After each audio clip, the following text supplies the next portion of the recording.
After 14 years, Duke parted ways with David Cutcliffe, and now a new era and major rebuild begins with Mike Elko.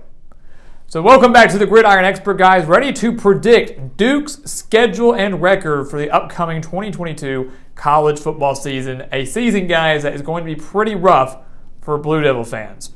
You take a look at the numbers, guys, brought to you by College Football Encyclopedia. Duke went 3-9 last year. 3-9 and lost their final 8 games. They were riding an 8-game losing streak into the season. They returned just 49% of the production from last year. That's 121st in the nation, again, out of 130. They were 54th in the nation offensively, and they were dead last on defense. That's why they took Mike Elko. Mike Elko, a pretty solid defensive mind coming in from Texas A&M. They need him to fix this defense for the Blue Devils, but it's going to be a long fix, a long and slow fix. You look at the offense first, though, guys. Who's going to be the quarterback?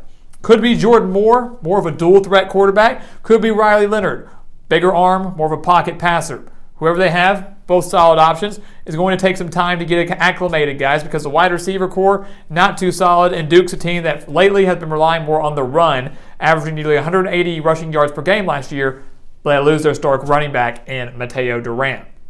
And defense, guys, only 4 starters are back, again, from the unit that was the worst in the country last year. Duke gave up 39.8 points per game, over 311 passing yards per game, and over 500 yards per game on average. Again, the worst defense in the country. Mike Elko's got a lot of work to do, and it's not all going to be fixed in just 1 year. We take a look at their schedule, though, guys. It's rough. It's not going to be easy. They open the year up on a Friday night against Temple. And we believe that the 8-game losing streak will end for Duke, and Mike Elko, in his first game ever with the Blue Devils, will get a win. He will be 1-0. Temple went 3-9 last year. They have a horrible offense. They also had a horrible defense, gave up over 220 rushing yards per game.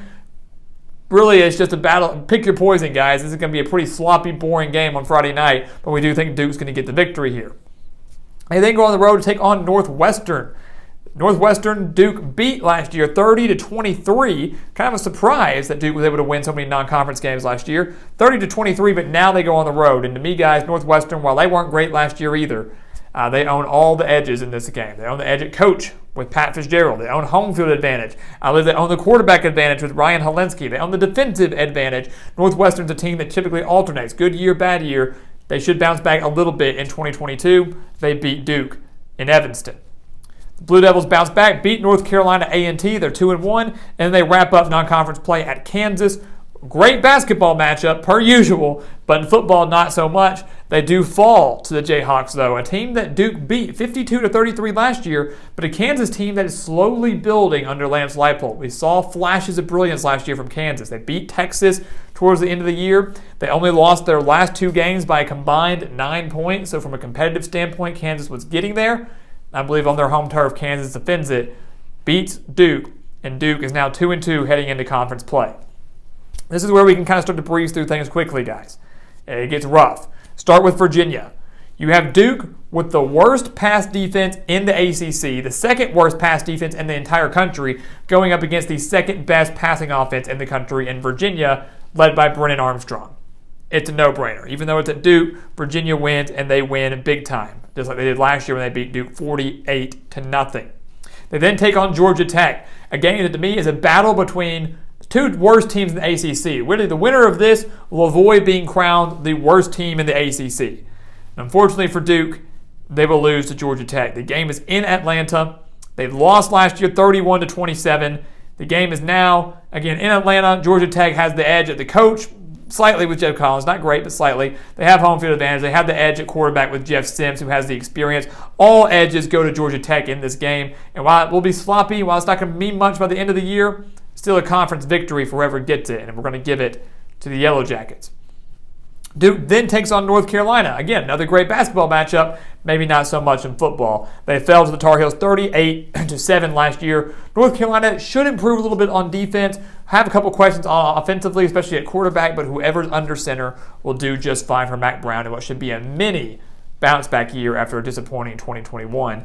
Duke falls to the Tar Heels, and they certainly fall to Miami. Again, another great quarterback in Tyler Van Dyke going up against this horrible passing defense Miami torched Duke last year 47-10. I believe Tyler Van Dyke lights up the Blue Devils again. And Duke now, after being 2-2, has now dropped 4 straight games. They are 2-6. They head into their bye week, guys. The schedule doesn't lighten up at all. They go on the road to take on Boston College, a Boston College team that has a shot to have a special year under Jeff Hafley. If Phil Jurkovec stays healthy, they're going to be just fine because that Phil Jurkovec-Zay Flowers connection is going to light up this Duke secondary. And a Boston College defense, we should add, that I think is a tad bit underrated.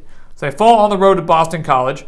They take on Virginia Tech. The Hokies weren't even that good last year, and they still beat Duke 48-17. The Hokies are going through some changes now with Brent Pry as their new head coach, but still will be just fine despite having to come on the road to Duke. The defense will do their job. The offense under Grant Wells should be fine.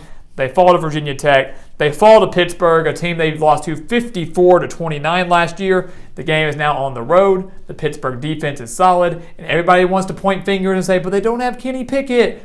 Keaton Slovis, I believe, will do just fine. The offense might not be as good as they were last year, but they're going to be just fine, and certainly fine enough to beat Duke.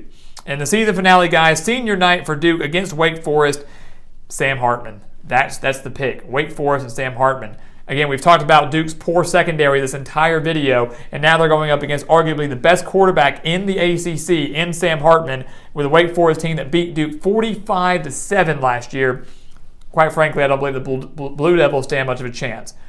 So they lose in dominating fashion to Wake Forest. Most of these games probably will result in major blowouts, as a poor defense would allow to happen. Mike Elko is going to go through some major growing pains. Blue Devil fans, get ready for basketball. That's something to be excited about, but be patient. I believe he'll slowly build up this program. I genuinely believe that. But for now, in 2022, we have the Duke Blue Devils going 2-10, and fans will just have to wait a little while longer before they can start to see some success.